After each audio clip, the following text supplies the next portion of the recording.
Joshua chapter 2. Then Joshua son of Nun secretly sent 2 spies to Shittim. Go look over the land, he said, especially Jericho.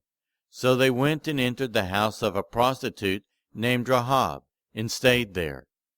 The king of Jericho was told, "Look, some of the Israelites have come here tonight to spy out the land."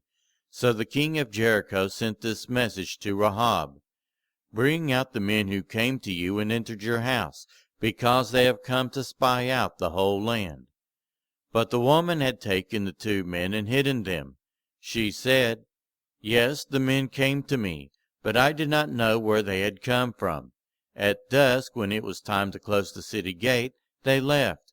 I don't know which way they went. Go after them quickly. You may catch up with them." But she had taken them up to the roof and hidden them under the stalks of flax she had laid out on the roof. So the men set out in pursuit of the spies on the road that leads to the fords of the Jordan, and as soon as the pursuers had gone out, the gate was shut. Before the spies lay down for the night, she went up on the roof and said to them, "I know that the Lord has given you this land, and that a great fear of you has fallen on us, so that all who live in this country are melting in fear because of you.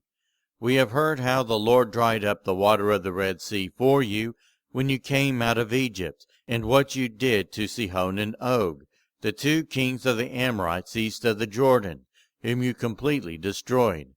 When we heard of it, our hearts melted in fear, and everyone's courage failed because of you.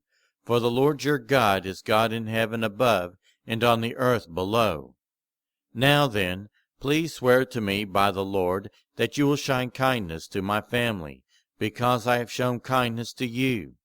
Give me a sure sign that you will spare the lives of my father and mother, my brothers and sisters, and all who belong to them, that you will save us from death." "Our lives for your lives," the men assured her. "If you don't tell what we are doing, we will treat you kindly and faithfully when the Lord gives us the land." So she let them down by a rope through the window, for the house she lived in was part of the city wall. She said to them, "Go to the hills so the pursuers will not find you. Hide yourselves there 3 days until they return, and then go on your way."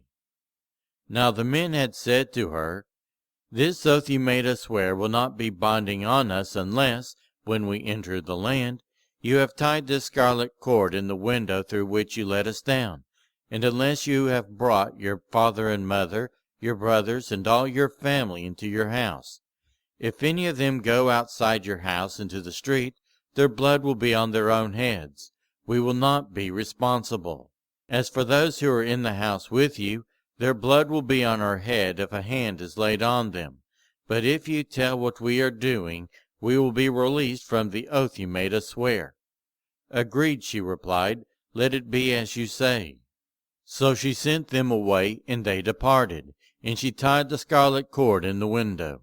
When they left, they went into the hills and stayed there 3 days, until the pursuers had searched all along the road and returned without finding them.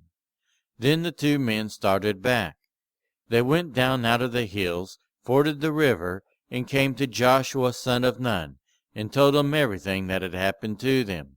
They said to Joshua, "The Lord has surely given the whole land into our hands. All the people are melting in fear because of us."